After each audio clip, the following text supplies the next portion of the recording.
Hello and welcome back to This Week in Game Ball. For this episode, I'm going to kind of go off of what I talked about last week. So this is kind of a part two of what we're calling the baseball aesthetic, looking at some of the numbers and the data and the metrics. So last week, I talked about team offensive stats, hits, doubles, home runs, all of those things. And today, I want to talk more about the defensive and pitching side of that, and to kind of see maybe comparing some of those numbers to see if they correlate or not, and just looking at that side of the game because obviously baseball is, offensive numbers, offensive stats driven. You have to have offensive production to score runs. But on the other side of that, pitching and the defensive stats are very important, and you can't have really one or the other. Some teams do have one or the other, but, the teams that are successful, and I think it'll show kind of the teams that were successful last year, kind of had both those categories were in the upper tiers of all the teams last year. So again, it's a lot of numbers, a lot of data, and if you're kind of a nerd with this stuff like I am, I hope you enjoy it. So this is the baseball aesthetic part 2. So looking at pitching specifically, looking at team ERA. So the team last season who had the best ERA in baseball in the regular season was the Atlanta Braves. Atlanta Braves and the Seattle Mariners. So they both had a 3.49 earned runs against. And then the team that had the highest ERA, which again, this is the number where you don't want to have the highest number, was the Colorado Rockies, who had a 5.47 ERA. Now, Colorado obviously did not have a great season last year, and they have half of their games in a hitter-friendly ballpark out there in Denver, where the ball kind of travels differently than it does in other parks. So, that kind of makes sense with them.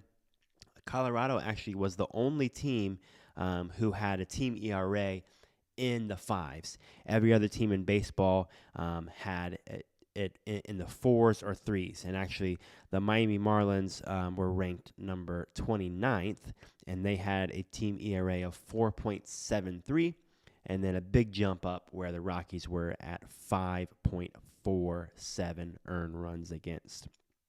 So Atlanta and Seattle led baseball last year, 3.49 ERA. And the third place team, the Detroit Tigers, had an ERA of 3.61. So Atlanta and Seattle, a significant margin between the top two ranked teams in baseball and the third ranked team there. So a 12-point difference, which was probably one of the biggest gaps between teams of consecutive order in the standings there. So Atlanta, Seattle, great pitching last season. Looking at total complete games. So there were 4,858 total games last year. So you can think of it as on the pitching side of that, there were 4,858 total games started last season. And of that 4,858, there were only 30 games that were a complete game. So meaning the starting pitcher started the very first inning, and they pitched all the way into the ninth inning, or potentially, I guess it could have been extra innings as well, but they were the only pitcher on that team for that game. And so only 30 total complete games out of that 4,858. Like, obviously, a complete game is a more rare feat, but looking at those numbers, you kind of realize how rare it actually is.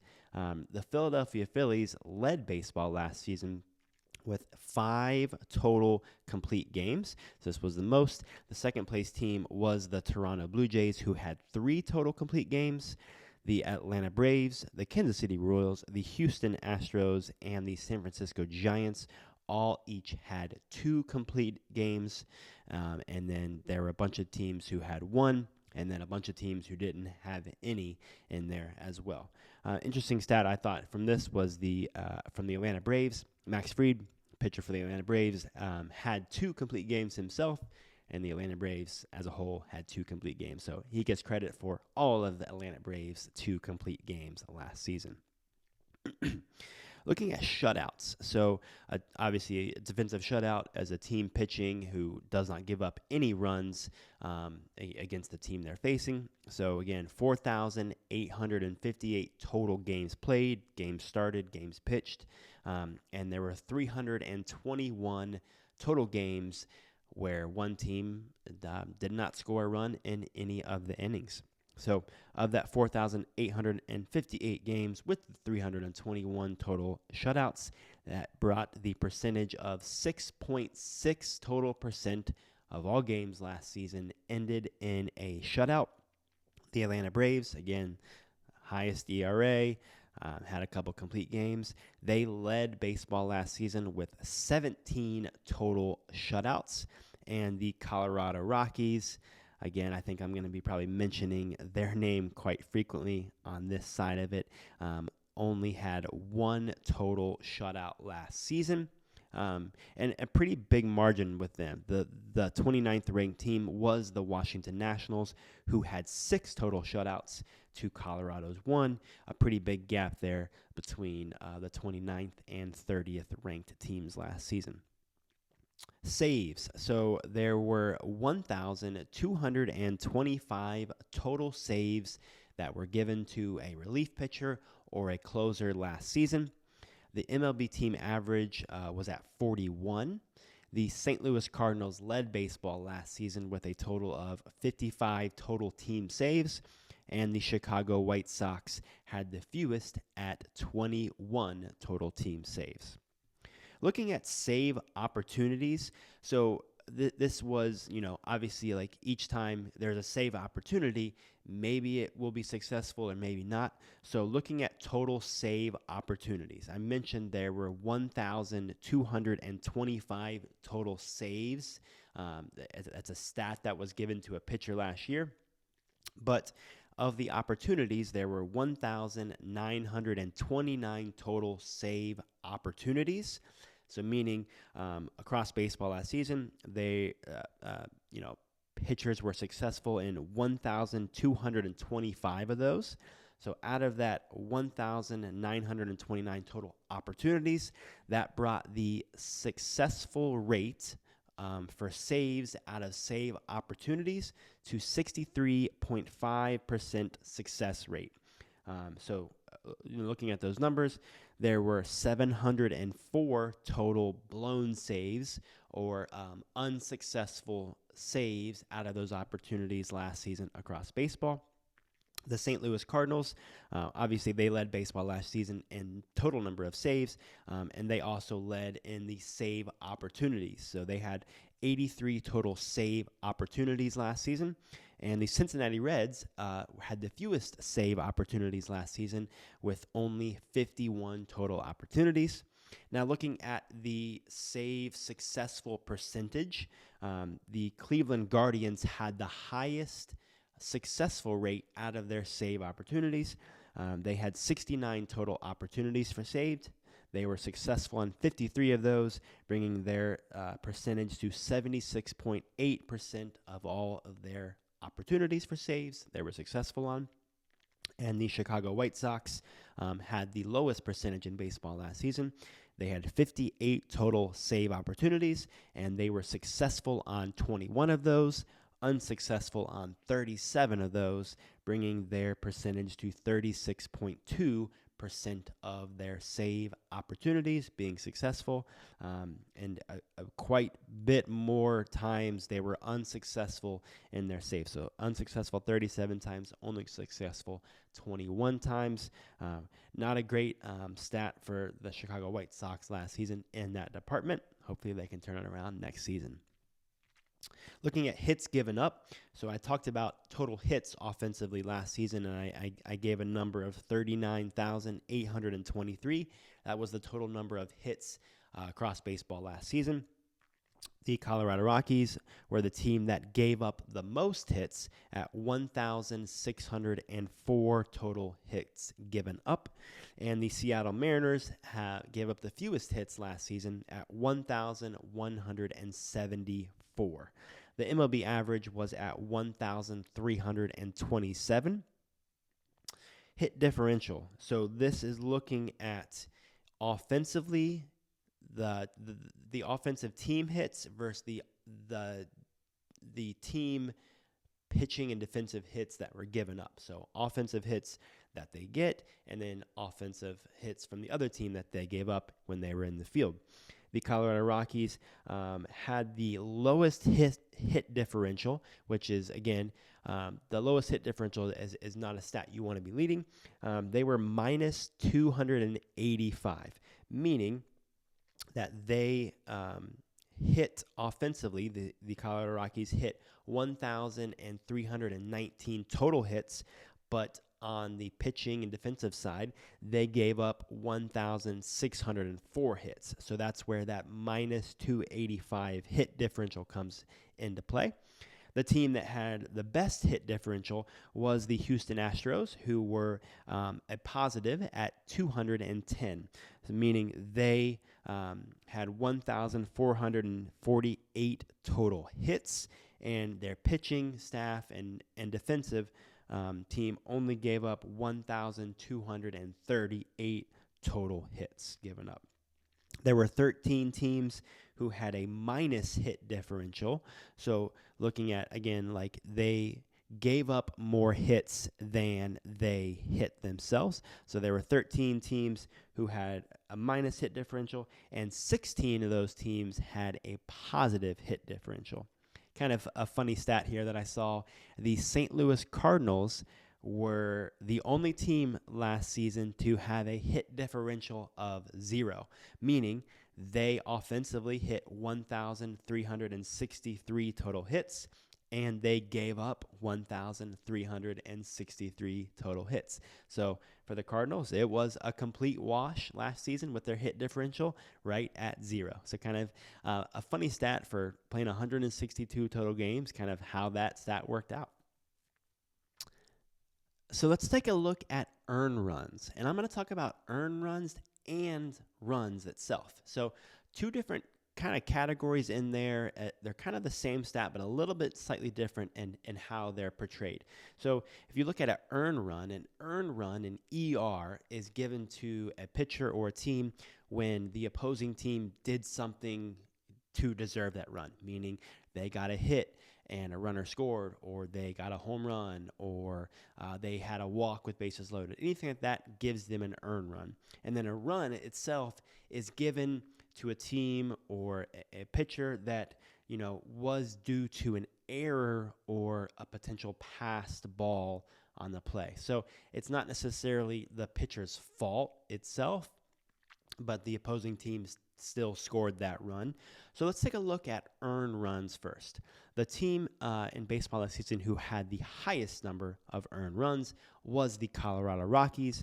They had 867 total earned runs. So meaning given to the pitcher or the defending team where the opposing team earned that run. They did something well to allow that run to score. And then the team that had the lowest number of earned runs last season was the Seattle Mariners, who had 556 total earned runs. Now, looking at the total of runs versus earned runs. So last season, the team that had the highest number of runs was also the Colorado Rockies, who had 929 total runs scored against them. The team that had the lowest number of runs scored against them also was the Seattle Mariners at 607. So that difference there between the runs and the earned runs just meaning how the opposing team was credited for their run.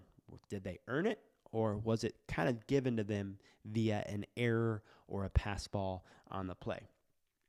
The Boston Red Sox were the team who had the highest differential between their earned run and their runs. So they had a differential of 95, meaning that they had the their total runs that they gave up as a team were 747, and they had a earned run of 652, meaning 95 of those runs were scored due to an error, due to something that the opposing team didn't earn to get that. And again, it's not a stat you want, because meaning that run was scored by an error or a pass ball or some play that happened that it wasn't given credit to the opposing team that they did something to earn the run, but the Boston Red Sox, it kind of did something to themselves to give up the run. So they had 95 of that earned run differential.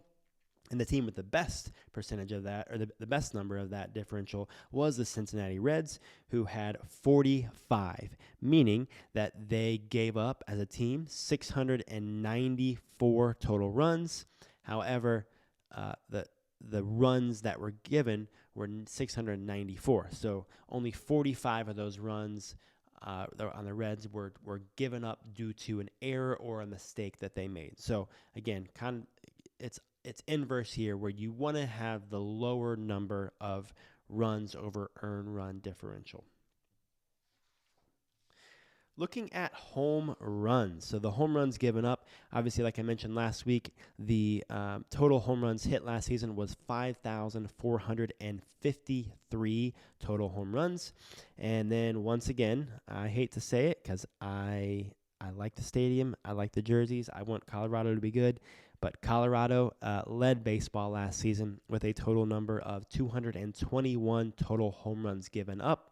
And again, some of that factor is the ballpark they play in. Some of that factor is the altitude that they're in. Some of that factor is in the fact that their pitching was not, and their team overall just wasn't as good last year. So they had the most number of home runs given up last season. The Kansas City Royals had the fewest number of home runs given up at 146 total home runs given up. MLB average was at 182 for all 30 teams. Looking at given up home run percentage, meaning like of the hits that were given up by a team, how many of those were of a home run? So the Toronto Blue Jays had the highest percentage of their defensive and pitching hits given up being a home run at 15.8%. So meaning they gave up 1,316 total hits, and of that number, 208 of those were for a home run, so 15.8%. The team that had the lowest percentage of home runs out of hits given up was the Kansas City Royals, who were at 11.2%, meaning 1,303 of their hits that were given up, 146 of those went for a home run. Now, looking at home run differential between offensive and defensive stats. So the offensive, so meaning versus how many home runs a team hit offensively versus how many they gave up on the defensive side. The team with the lowest home run differential, and again, lowest is not good in this stat, the Chicago White Sox, who had a minus 68 total home run differential, meaning they themselves hit 133 total home runs, but they gave up 201 total home runs. The Atlanta Braves had the best home run differential at 63, so they hit themselves 213 total home runs, and they only gave up 150 runs. So significant margin. Going to have success. The fewer home runs that you give up and the more home runs that you hit offensively, it's obviously going to probably contribute to some success. There were 8 teams who had a single-digit home run differential, meaning they were somewhere between -9 and +9. And the Seattle Mariners were the team that was closest to 0, meaning they were at 2. So they had a +2 differential of how many home runs that they gave up versus how many they hit. So they were 2 more hit than they give up. Looking at hit by pitch, so obviously how many times a team gave a free base to a batter by hitting the batter. There were 2,020 total hit by pitches last year. Team average was at 67. The New York Mets had the highest number of times that their pitchers hit an opposing batter at 94, and the lowest was the St. Louis Cardinals at a total of 42. So now looking at walks, so free passes to first base. Like I mentioned last week, there was 14,929 total walks last season. On the defensive side of that, the team average was at 498, and the New York Mets had the worst number, I guess you could say, in this, that they give up 586 total free bases to first base, which again is not a stat you want. That's a free base there. You don't want to have that. 586 times the New York Mets gave that walk to a batter, and the best number was the St. Louis Cardinals, who only gave that free pass to first base 454 total times. Looking at walk differential, meaning how many times, or what was the differential between offensively, how many times a team drew that walk when they were up to bat versus how many times on the defensive side they gave away that free pass to first base. The team that had the lowest walk differential, and again, this is not a stat you want to lead in, were the Chicago White Sox, who were minus 248, meaning they offensively had 395 total walks that they took. And then on the defensive side, they gave up 643 total walks. So that's where that minus 248 walk differential comes in. And the team that had the best walk differential were the Seattle Mariners, who were at plus 202. They offensively took 571 total walks, and defensively they only gave up 369 total walks. That's where that positive 202 comes in. The San Diego Padres were kind of almost the same in their walks given versus walks taken. They were at a -4 differential, meaning they took 458 total walks, and pitching staff gave up 462 total walks. I'm looking at a stat that I call the free base. This is either a hit batter and or a walk. So combining hit by pitches with walks.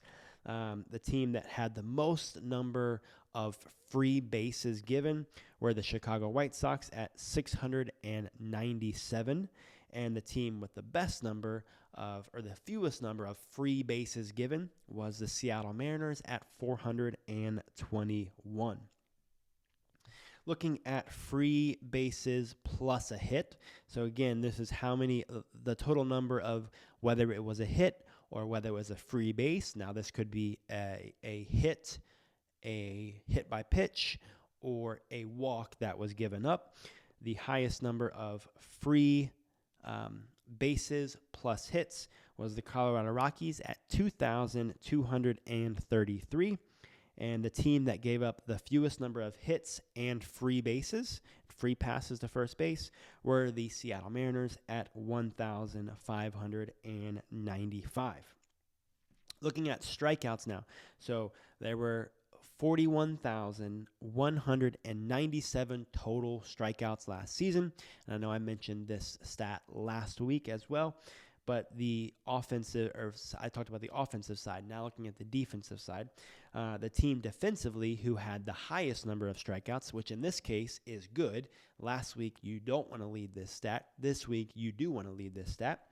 Was the Atlanta Braves, who had the most total team strikeouts by their pitchers, with 1,553 total strikeouts.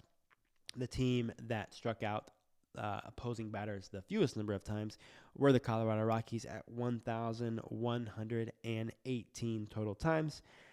Baseball average last season, team average was at 1,374. Now looking at differential. So talked about strikeouts offensively last week. Now I'm going to look at that number compared to how many times defensively and their pitching staff struck out opposing batters. So the highest differential, which in this case is good. That you want to have a positive differential, meaning that more times your team defensively struck out opposing batters and less times you offensively struck out. So that was the San Diego Padres, who had a strikeout differential of positive 376, meaning offensively they only struck out 1,077 times, and their pitching staff struck out opposing batters 1,453 times. So that's where that plus 376 strikeout differential comes in, and that's a good number. The team with the lowest number of strikeout differential was the Colorado Rockies at minus 499, meaning offensively they struck out 1,617 times, and their pitching staff only struck out opposing batters 1,118 times. So that's where that minus 499 number comes in. Now, batting average, opposing batting average. The highest opposing batting average, and again, not a stat you want to lead, were the Colorado Rockies, who had a batting average against their pitching staff at 285. And the team that had the best batting average against their pitching staff was the Seattle Mariners at 220. So like last week, some of these teams, I think kind of offensively, a lot of the teams were were kind of the top five or led a lot of the stats. Kind of the same story on the pitching and defensive side, that there wasn't a huge difference in a lot of the teams, like a lot of the teams who were either the best or kind of near the top, or the worst or near the bottom. And a lot of these categories kind of came back around in these categories. Obviously, you have a few outliers in there.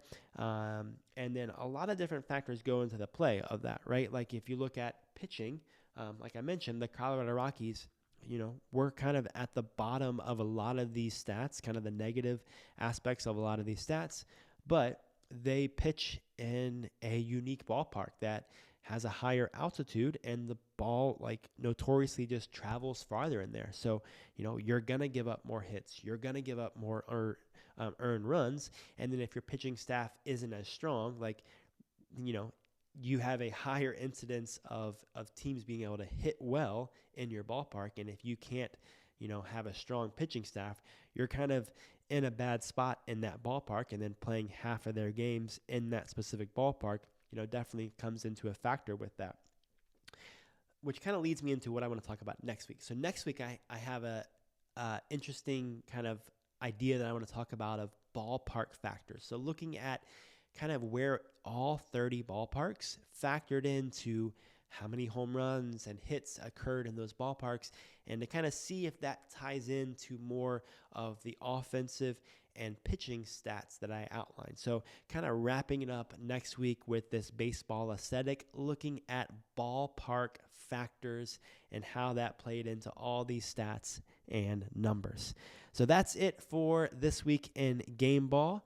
And I appreciate you tuning in, and it is almost here. I know I said this last week, but pitchers and catchers will be reporting before too long, and the countdown is on until spring training, until opening day. Until next time, we'll see you later.